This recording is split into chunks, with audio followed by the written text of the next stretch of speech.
Yeah, and if you have any questions throughout, feel free to let me know. So today I'll be talking about learning neural network hyperparameters for machine translation. Just a quick overview of the talk. I'm going to start with a brief introduction. I'm going to talk about three main parts today. There's an auto-sizing method that we introduce. I'm going to talk about some transformer network hyperparameters and then correcting length bias. So since I promised you to talk about neural networks, I'm going to start with statistical machine translation. So about 4 years ago when I started my PhD, if you wanted to train a machine translation system, you would go out and maybe grab a Moses system. And you'd be able to just do a pretty simple training. So you'd grab like a train model.perl. You'd maybe put the director you're going to train in, the languages you're using, some corpus.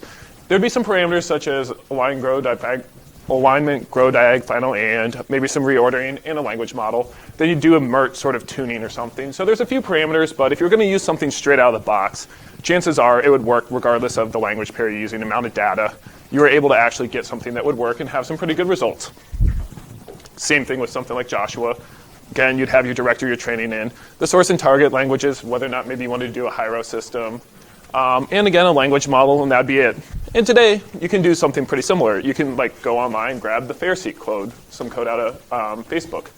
Again, just grab the same data. There's a bit of different parameters, maybe your learning rate, if you want to clip some norms, whether or not you want to do dropout, director you're going to train in. However, there's a slight difference, and that's the architecture that you're going to use. And so grabbing something just offline, off of GitHub, running the baseline parameters will often work for the data sets they've used. However, if you want to do it on a different one, so if here they've given you some sort of parameters for a German-English system. If you want to run this on a different IWSLT data set with French-English, you're going to get a pretty decent BLEU score of like 36, 37. Everyone here is familiar with BLEU, I assume? Yeah, sometimes people aren't.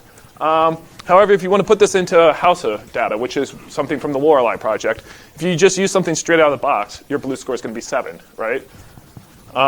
However, you start looking around and tuning parameters and doing stuff, you can get a BLEU score of 19. So you don't have this. There's always going to be some sort of variance in your systems with a Moses or a Hyro system or a Joshua. But the variance you're getting now with these neural network ones is a lot more. So the whole basis of my talk today is to talk about why we should be tuning hyperparameters and how we can do that. And how we can do it easily and quickly. So yeah, moving on. I'll talk about some auto-sizing. This work here is on language models initially. So it's not translation yet, but we'll get to that. So motivation is once the neural revolution started, you'd start reading some papers, and then you'd try and figure out how can I implement this myself, or what is the basis for the doing. So I'd read a paper, and it might be something like, we use two 512-dimensional hidden layers. This is Jacob Devlin's ACL best paper. Then you might read another paper. We trained a feed-forward neural net with the same number of 640 hidden units. Where does that number come from? Not necessarily. At least like 512 is a multiple of 2. This one, you're not really sure. This is the Word2Vec paper, right? So then maybe you'd read something else. So this is the hidden layers were 500 and 600. This is a 2000 paper by Schwenk, which is pretty early for the time. It was using a language model in speech recognition. And they have one for machine translation, but it's one of the earliest to use these neural language models. Then you read further on in the paper, the size of the hidden layers was adapted to the amount of training data between 200 and 1500. No real justification of why. And then later on in the paper, we use a hidden layer of 1560, which is outside the range they just told me they're going to use. So my whole thing is I started reading this. I'm like, OK, why are people doing this? And how are you coming up with these numbers? So often if you talk to someone, or if they're a little more honest in their actual paper, they might say something like, OK, we did a grid search. So let's imagine we have a feed-forward neural network with 2 hidden layers. Grid search, simple. You might have, OK, in one layer we have 200 units, and the second layer we have 400. Then you're going to train a whole model, figure out how it works, figure out the BLEU score, or Perplexity, because this is the language model, and then evaluate. Then you might be like, OK, well, why don't we try 200 in the first and 500 in the second? And then a 600, 700, 800, 200, and 900. Then you go, well, now I need to start varying the whole first layer as well. So 300, 400, 500. Next thing you know, everyone in your research group hates you because you're using all the GPUs in your queue. And there would be a lot of varying performance in this. So it's kind of a bummer because it's time-consuming, it's expensive. There's no principle behind this. We're just trying a bunch of different experiments. And it's really slowing down science and hurting everyone else. So can we try and fix that? That's the basis of like the research question that was motivating me. And so if you wanted to do something yourself, if you might go, okay, I'd go read a bunch of papers, or you go to a conference and you'd see what people are doing there. And that would be, okay, they did it this way, therefore I should try it myself. However, if you have different data, if I have this house of data versus a French data, or maybe I have a different problem, why the heck am I using the same architecture? So to get into the method, this is the auto-sizing method. What I'm going to talk about is how we can start by training one network and not doing a grid search and be able to find what would be some nearly optimal hyperparameters. So here you just have a network input vector x, some sort of weight matrix w that applies a affine transformation, then you'll get to the next layer with a y. And the whole goal is that during training, we're encouraged nodes to be deactivated. So rather than having to do this large grid search with like this 500 and 900, we start with a very large model, and over time, we're going to actually delete neurons. So like I said, this is a language modeling task, and this is actually an n-gram language modeling task. So this goes back a few years. This was initially proposed in 2003 by Yashua Bengio, and then there was a paper that was an eMNLP back in 2013 by Ashish Vaswani. And so here, this is just a trigram language model. You'd feed in a one-hot vector for the n-2 word and another one-hot vector there, and then you try and predict at the top there what the output word is. You can see there'd be a couple layers. These are your word embeddings here. So 2 word embeddings, 2 hidden layers, and then your output. So a fairly simple model. For the experiments that I'm doing here, I'm going to focus on these 2 hidden layers here. You can apply these methods to the rest of it, but just for the sake of explanation, I'm going to focus on these 2. So now I'm going to dive in a little bit deeper. This is what one of the individual neurons in the network looks like, right? Most of you have probably seen this before. So going into a neuron, you have a bunch of different weights. These are what are learned during your backprop, during your optimization step. You're trying to optimize these weights. They get summed together, and they pass through some sort of nonlinearity. So if you're going to have an input vector, let's say x, this is coming from a previous layer or maybe some input one-hot vector, you're going to have these values that are coming in from your vector x. This affine transformation is your wx. So for a single neuron, you can see it this way as you're multiplying all of these by the wi's and summing them together. Make sense? Everyone's probably seen this before. But yeah, if you multiply these together, sum it, goes into the node. That's what an individual neuron looks like. However, there's an interesting property. If all the wi's are 0, it doesn't matter. You're summing a bunch of zeros together. You get a value that's 0. And this is kind of the key of this thing here.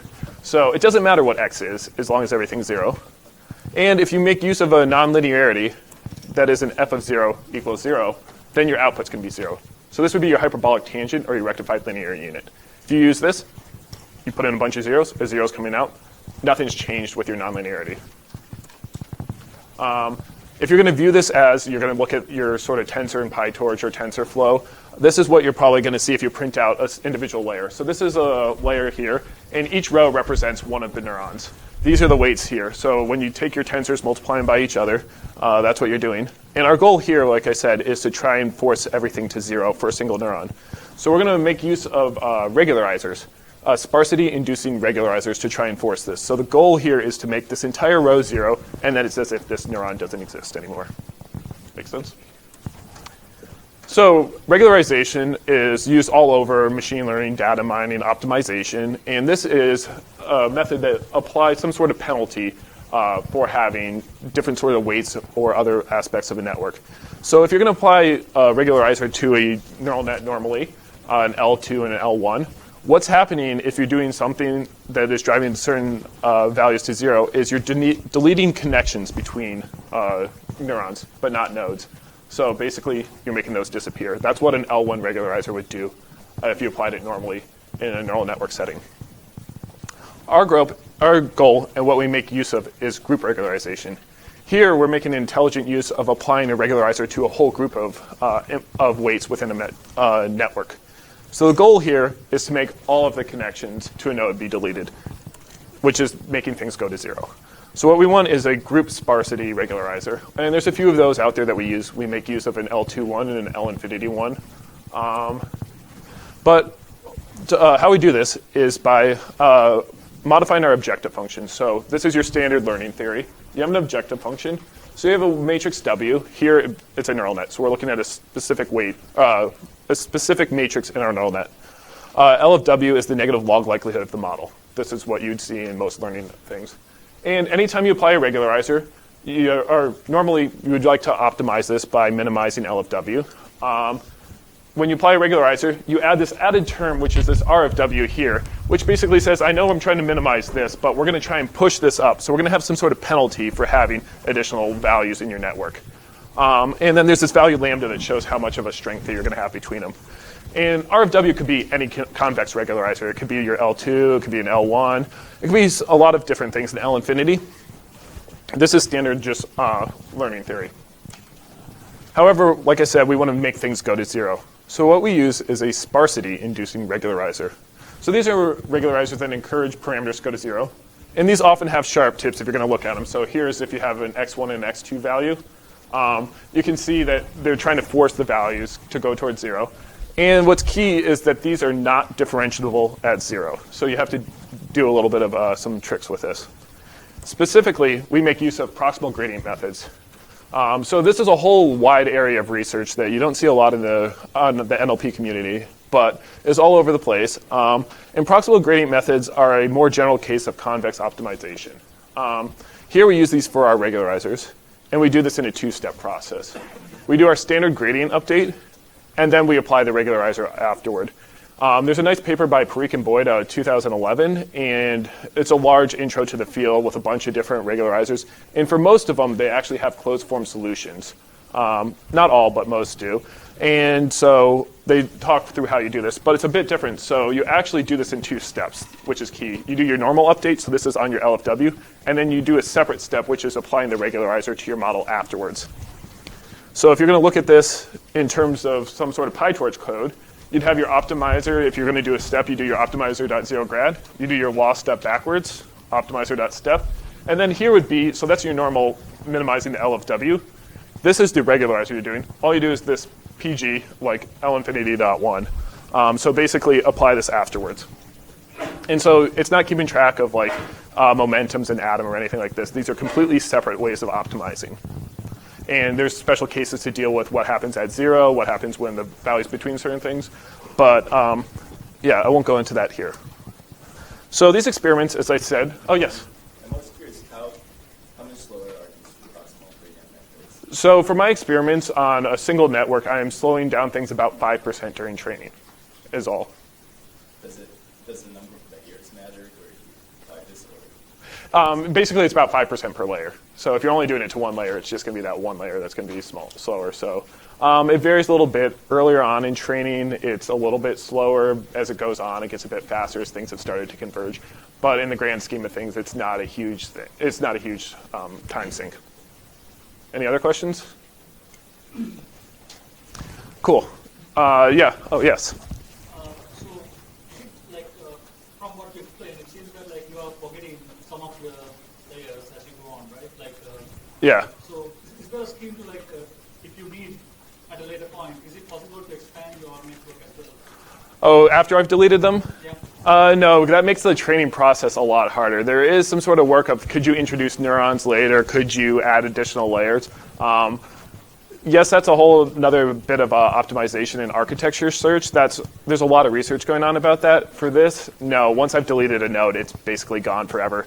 Some people joke that I've made dropout forever. So, and I do that because it's nice in terms of just an easy solution. It's this added one line of code.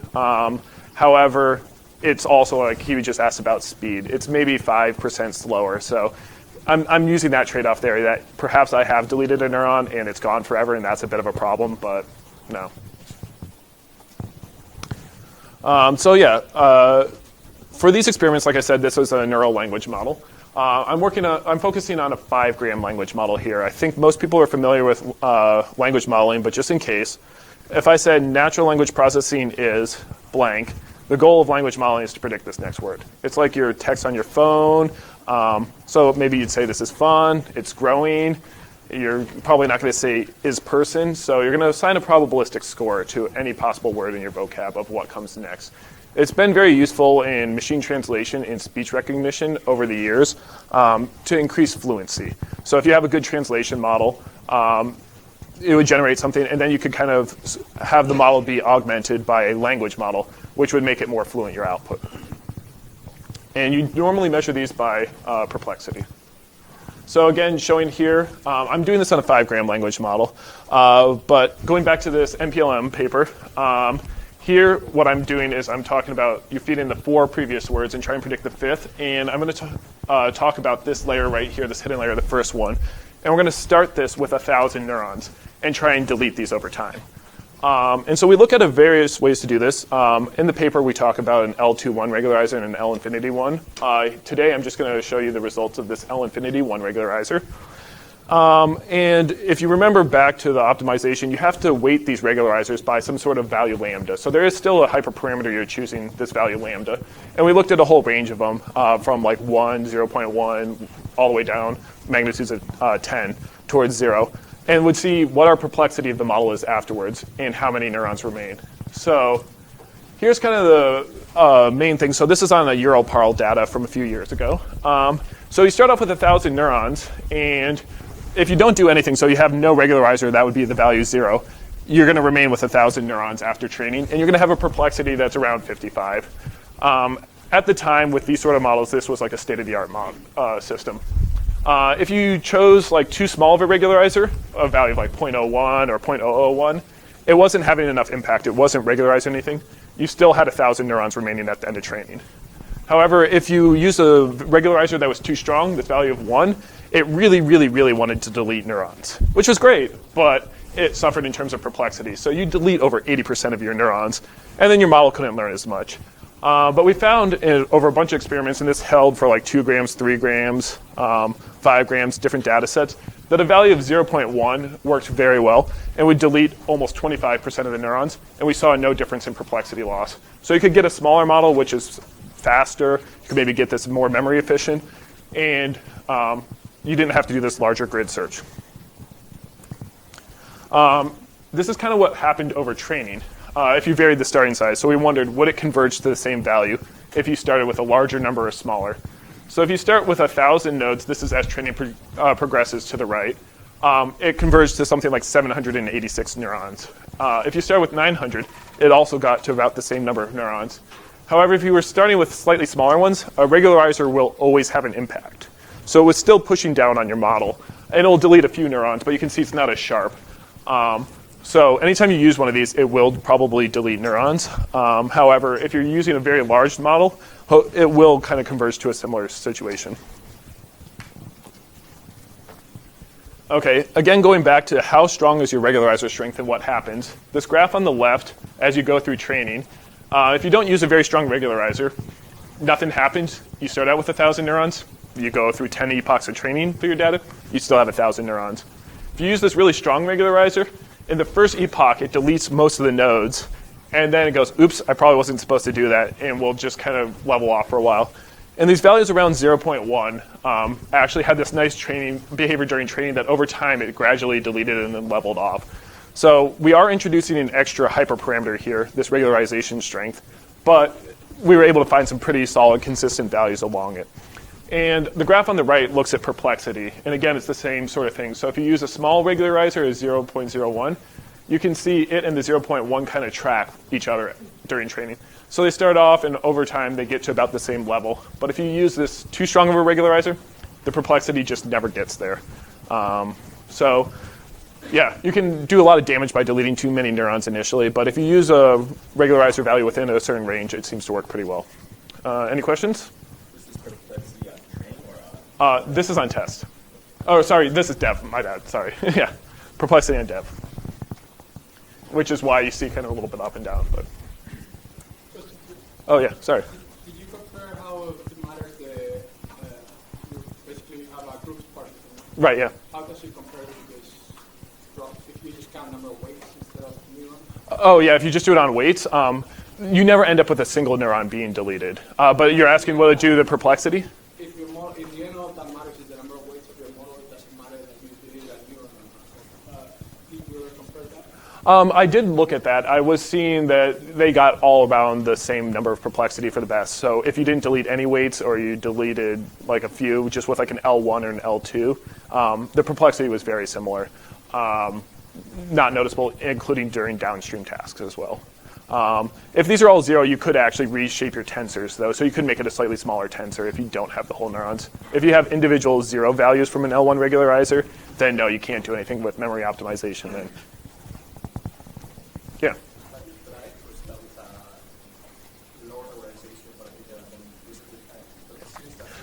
Right, yeah. I was wondering about doing something like that. The issue with doing that is now you're introducing other hyperparameters, and I was trying to minimize the number of hyperparameters I have to deal with. For these experiments here, we use this value of 0.1 across all layers. In theory, and there are papers out there that have used this method later on that have done different regularization values at each level, but at that point, you're instead of choosing the number of neurons that you're starting with, you're choosing this regularizer value. And so, yeah, you could do a temperature value where you did that over the whole network. But at least when I started this work, I wanted to do something that didn't have additional hyperparameters I was introducing. Yeah.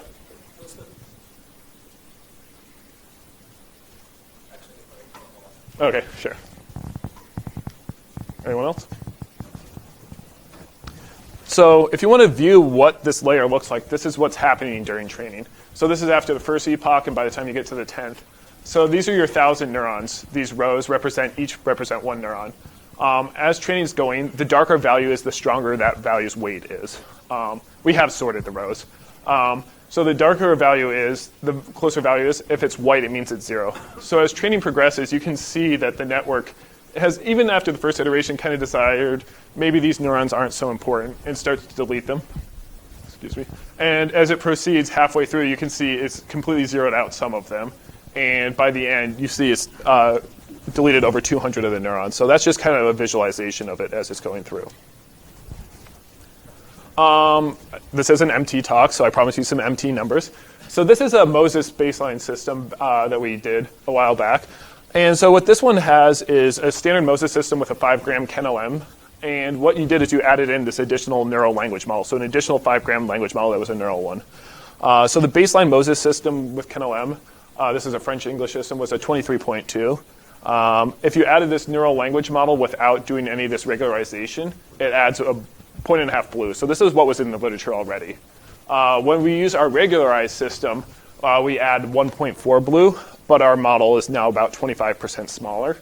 And statistically, we did some statistical significance tests, and there was no difference between these. So we're able to show that you're able to take a smaller model that would use less memory, was faster, especially since this was pre-Pytorch or TensorFlow and was done with a CPU, and actually get good results.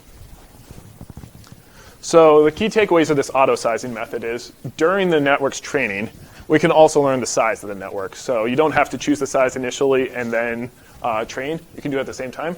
And the whole goal of this is it reduces your experimental costs and repetition.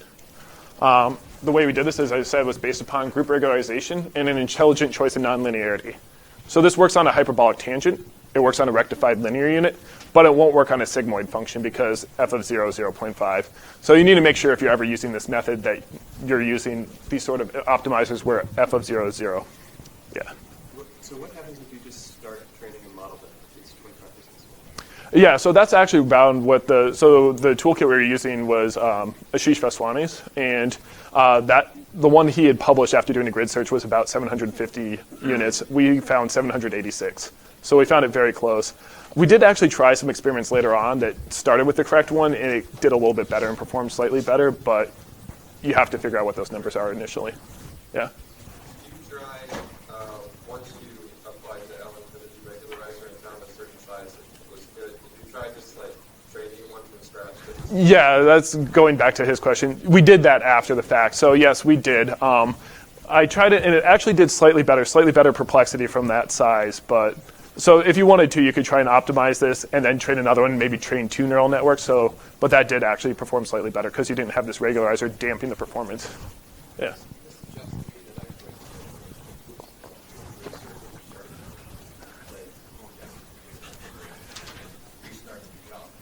Right.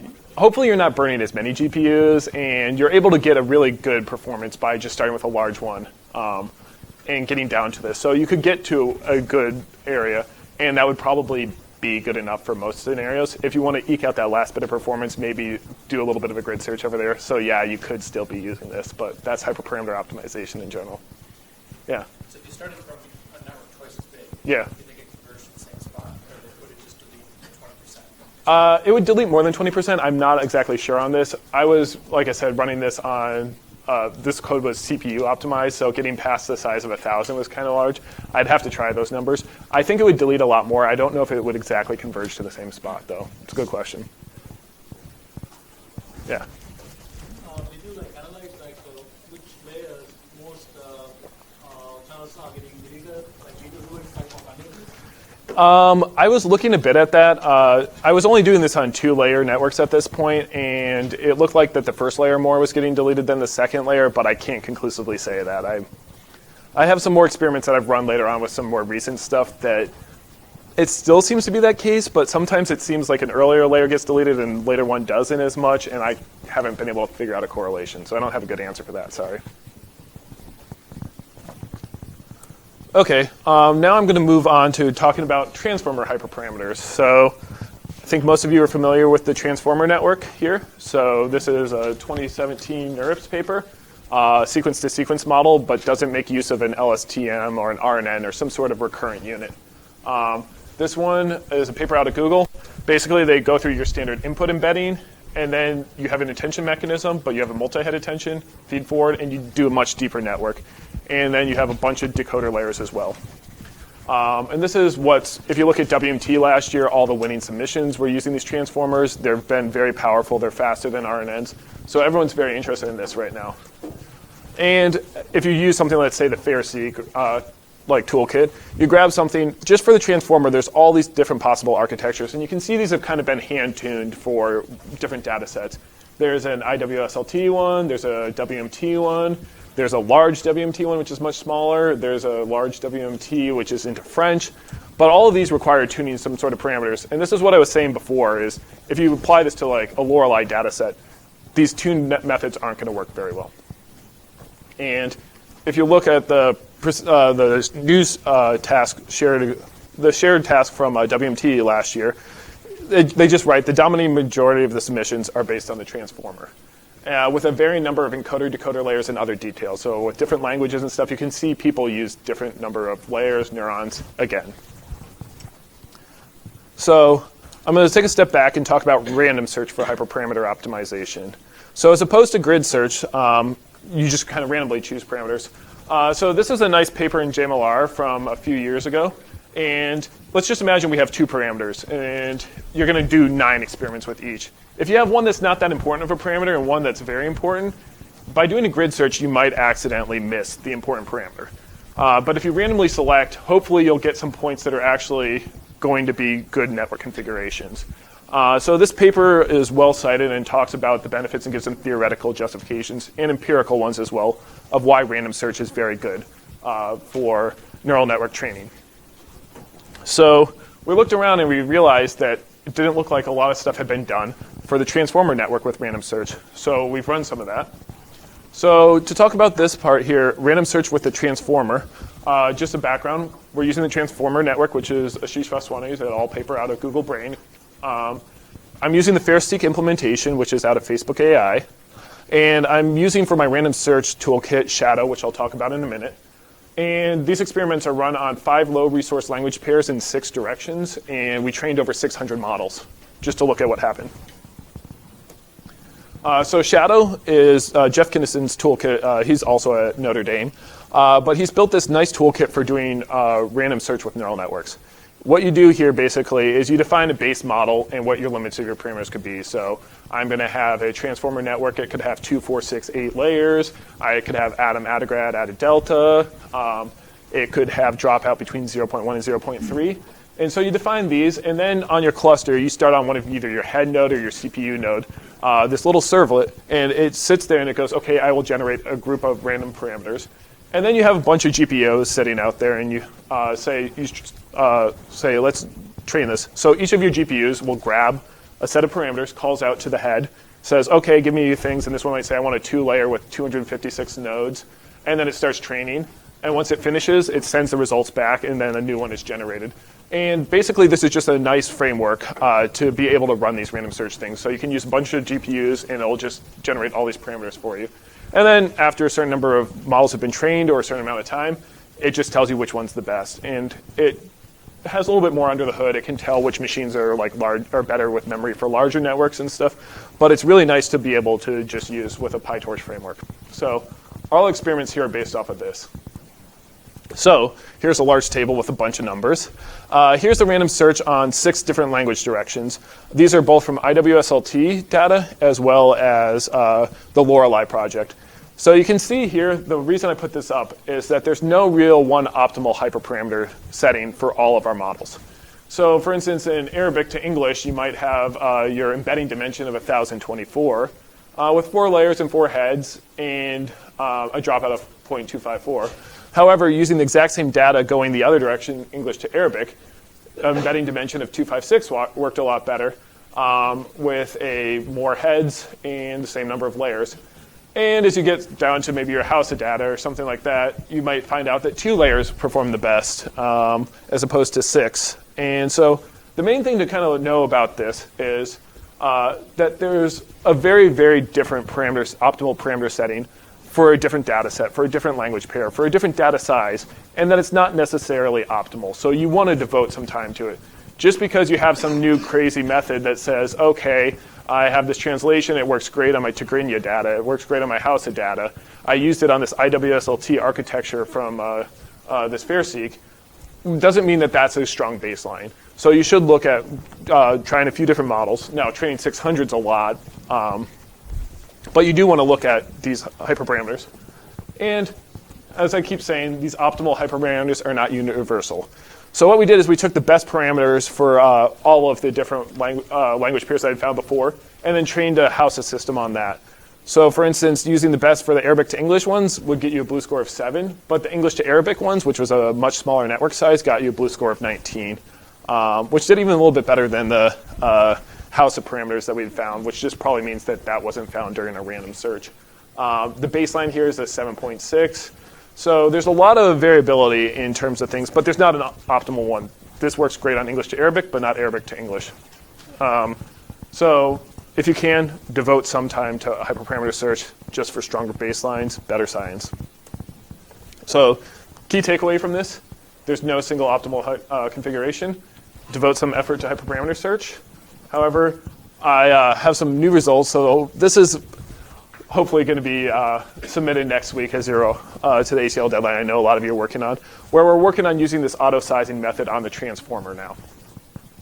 So here specifically, the numbers I'm just going to show you right now, which are some preliminary ones, are just on each of the layers, applying this auto-sizing to the feed-forward and the attention layers. So that Hausa data that I was showing you before, if you start with the default architecture, this IWSLT, you get a 7.6. If you do an auto-sizing, like I said, this isn't any of the other hyperparameter search. This isn't the decoder. Some preliminary numbers. I'm able to get up to a 15.33. So I'm more than doubling the BLEU score just by auto-sizing the encoder layers because this is too big. Like I said, the best model I was finding was above 19. But if you are in a bad side of your search space, you can use this auto-sizing, and it will get you to a better model configuration. So like I said, these are still preliminary numbers. These are actually as of about 9 a.m. this morning. So I'd also like to mention that there is a Pytorch implementation of my auto-sizing. I'm planning on releasing this next month. It'll be very easy to do. It's just a simple pip install. And then this works for these proximal gradients on any tensor. I just wanted to say, if you want to do a proximal gradient on something that is not a neural network, you could still do it on this tensor. It implements all of the main algorithms in the pre-convoid. So there's an L1, L2, L21, L infinity 1.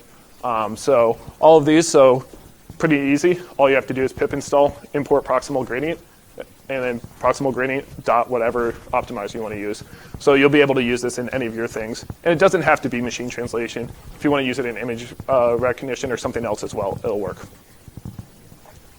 And I'd also like to mention that I've talked about this within MT. However, this has been applied in quite a few cases outside of MT. There's a paper at NeurIPS a few years ago on ImageNet with VGG where they pruned over 80% of the network. And so I think this work came out about a year after ours. However, very similar methods and stuff, and it shows that you can use this outside of MT and language modeling. These things work on a whole variety of things. So if you have some sort of neural network, you don't know what your parameters should be, just start with a large number. We're able to delete them for you. So hopefully this will be of use to a lot of you.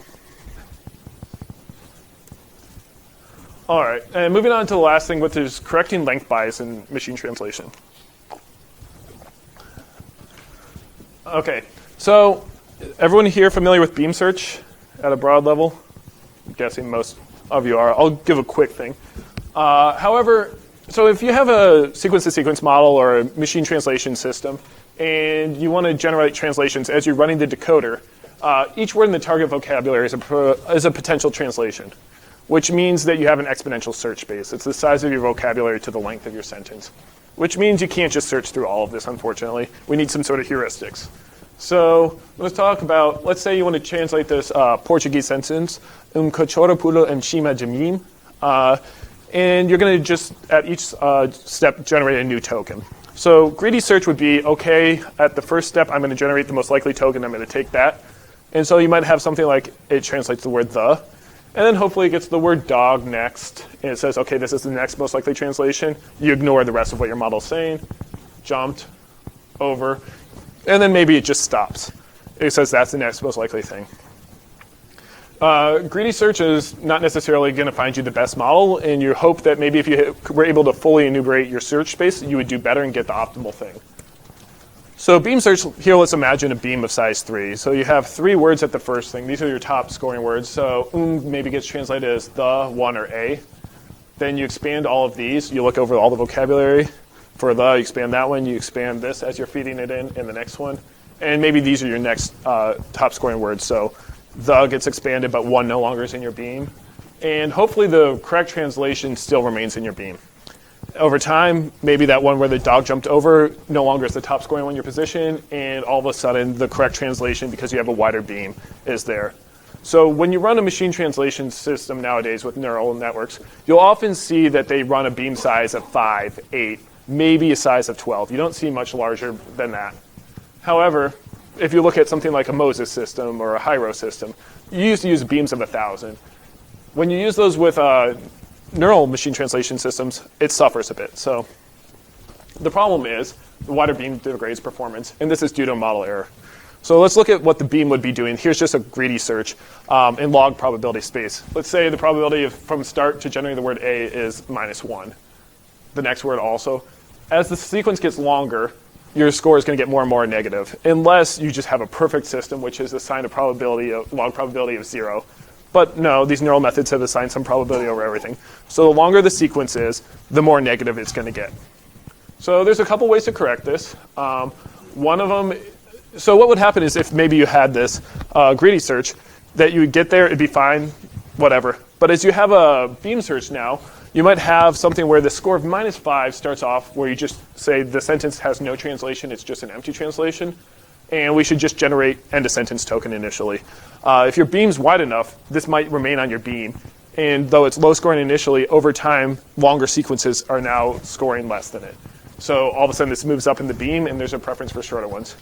So there's 2 main ways researchers correct this. The first is a word reward, where you add some sort of weight to all the words. So this one basically, let's add 0.9 to each word that's not the end of sentence token. So here, instead of having -6, you get down to -0.5, 1.5. This is still higher scoring than the -0.5. The other way is length normalization, which is mostly what you see in the literature.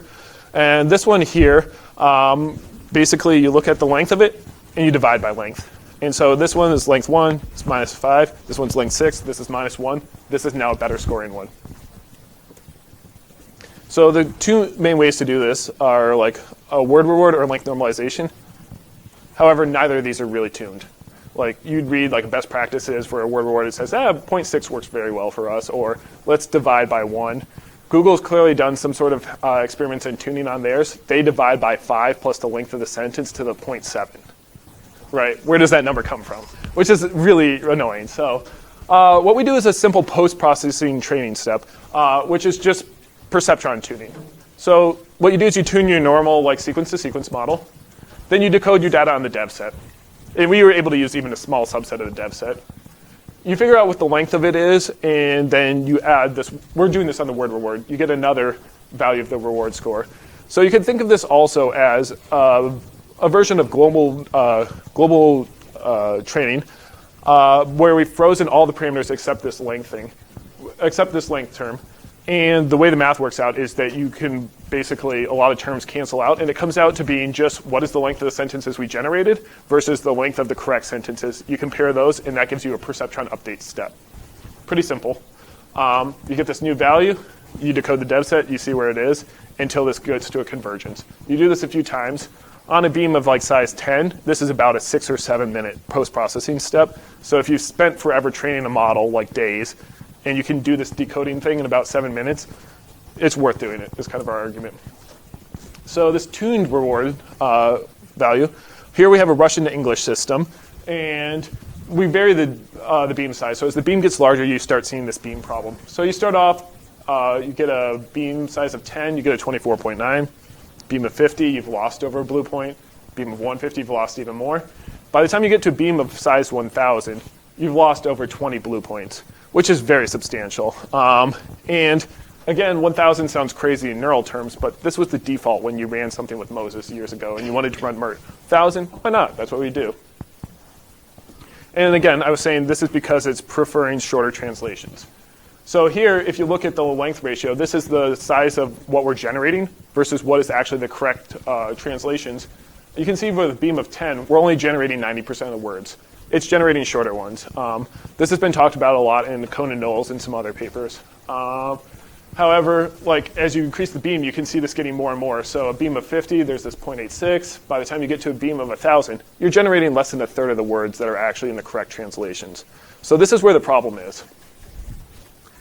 However, if you do our tuned value, you start to see a bit more. So here, even with a value of 10, you get this tuned value. You're getting over 1.5 blue points by adding this word reward. And that value holds pretty constant as the beam gets wider. There is still a slight drop-off as it gets to a beam of 1,000. But you're not seeing the degradation anymore. And the reason for this is that the difference in length ratios is much closer to 1. So now we're generating, most of the time, about 98% of the words that are in the gold translation. So by actually tuning and figuring out what this value is, we're able to see this. And what I wanted to point out, though, is that tuning does matter. So this matters for the beam size. If you increase the beam size, it's a different optimal value. And like I said, these smaller experiments are pretty quick to tune this on. And yeah, a value of 0.7 is good, or like maybe gets down to about 0.6. When you'd read stuff in the papers, they'd often use a value of around 0.6. And so you say, oh, maybe I could just use a value of 0.6. However, that wasn't always the case. We did this on a French to English and an English to French system. The value for one language direction was 0.6, the other was 1.2. And there's not really a mathematical relationship between them. So this is data set dependent, data size dependent, beam size dependent. So you do need to actually tune this parameter all the time after you actually have trained your model. And you'll get good blues gains there. So if you're trying to get your best system, it's worth actually doing something like this. We looked at what the effect of this penalty is. So these are on the dev set. Basically, we tune on the dev set and figure out what it is on the test. So these vertical bars are the value that was actually learned. So this is the Russian values I was showing you. This is beam of 50 before. It's like a 0.62 it learns. And we try to say, well, what happens if we just do like nothing? Okay, you're getting this value here. If I do a just under 22, if I do 0.2, 0.4, 0.6, again, this is like a grid search, but only in one dimension. You can see there's a huge variance here. So our tuned value is actually finding something that's near the optimal value. And here, and if you don't, and if you go too much, you're going to start losing a lot of blue points. And here you can see that this is actually, because the length ratio is pretty near what we're actually finding. And the same in German English to the right there as well. Questions? Yeah. Yeah, Matt? I'm sorry. So are these lined up in terms of the lambdas? Yeah, those are lined up in terms of lambda, sorry. The lambda gives you I said the length ratio. Yeah. Okay. Yeah. The brevity penalty. Oh, no, it's not the brevity penalty. Right, yeah. And the difference here is on different data sets, like this is actually more of a mismatch between dev and test. If dev and test are the same, these cross almost exactly at that point. But this data set turned out to be a bit different, especially on the German one. But You can see there again, if you use a value of 1.2 in German, you're losing like over 4 blue points or so. So do you have numbers for actually just doing length normalization? Yeah, they were actually fairly similar. I tried doing an optimization with the Perceptron stuff on that also. A bit complicated the way the math works out. It tried to drive everything to 0. But if you just do the length normalization, the blue scores are very similar. On some language pairs we win, on others we don't. Meteor scores were a bit better for us than the length normalization. So if you don't have to tune it, if you don't have time to do some tuning, yeah, probably just divide by length would work pretty well. So. Wait, so you're saying untuned length normalization Yeah. was similar to... Yes, it is. So the untuned was, if you do have some time, we'll do a little bit better on some meteor and some other metrics, but it did depend on the language. So it was close. What's nice about this one, though, is that there is a bit more of a theoretical justification for it. And there's a bunch of theory in the paper about how this deals with approximating label bias and global normalization and how that's a better solution and why these could be manifestations of that. So it's a nicer theoretical one, but yeah, if you divide by length, it works pretty well. You mentioned that this, in previous systems, you didn't have this problem of the beam search. Yeah. Why is all of a sudden this a problem? Aren't these systems producing better posteriors? I mean, Why is the beam search not a problem and not? it's a model error is what I would say. And I'd say this is also an open research question in part. Part of it is this length problem here, this brevity problem. The fact that This was there before, right? in the statistical, no, it wasn't there. Because you would have something like a coverage penalty, and this problem didn't exist before. So. Yeah, but maybe they didn't see it because they have all the heuristics Right, yeah. that you under the hood. Right. Well, I mean, because I don't understand if a system gives you better posteriors, then Right. how is that going to be worse? If anything, it should be better because you have less probability outside of the correct. Right, which means it's a modeling error then. So even though it's giving you better posteriors here, there still is this modeling error in our neural systems. And so I'd say that it is still an open problem. If you do something with like a full global normalization, full sequence training, this seems to be a little bit better as well. If you do min-risk decoding, it seems to approximate this as well. But I think it is a mismatch between local normalization during training and global normalization during test. And these things probably did exist, as you said, but were solved in different ways in these traditional systems.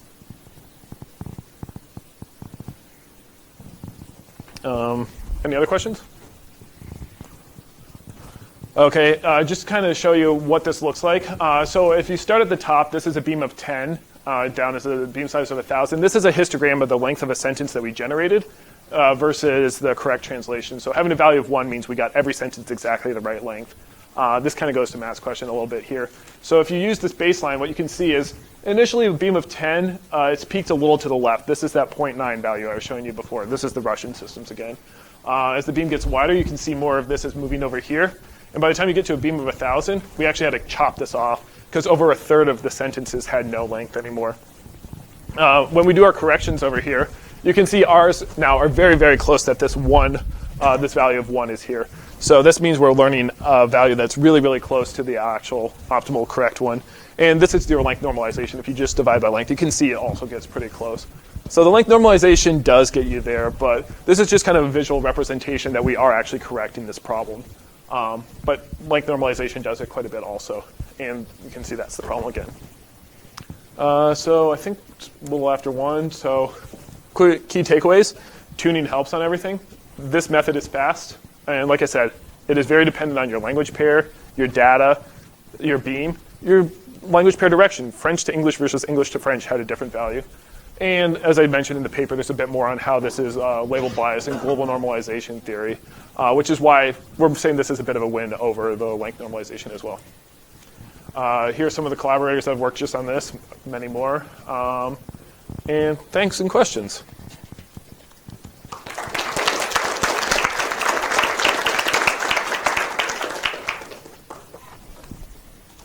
Yeah. I have a question about the auto-sizing part. Yeah. So there's a lot of work on pruning neural networks. Yeah. It dates back 20 years. Optimal brain damage, yeah. And so people look at things like measuring sensitivities of neurons to measuring. Right, yeah. Right, yeah. How do you think that compares with your kind of... I mean, it's something that I think is definitely related to we're trying to achieve the same goal there.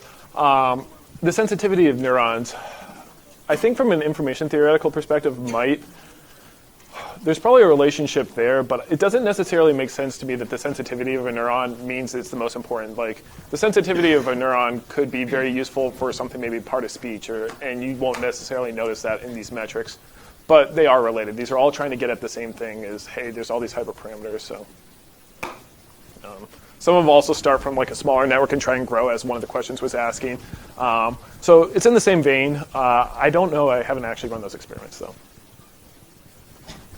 So what is L-infinity regularization? L-infinity is just the maximum value. You find the maximum value in your network, and that's your penalty. So you can think of that as basically we're just going to punish the thing that's the biggest thing in your network first. And then if you have two values that are the same, you're punishing both of those.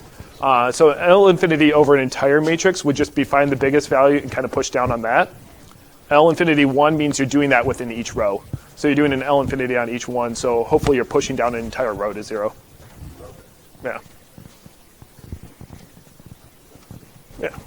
Your experiments can mostly keep forward towards, Yes. but they should. So do you think any restrictions to using the recurrent network apart from the gating? No, so I've actually worked out all the math on this, and this is going to go into my dissertation. I just don't have these numbers yet.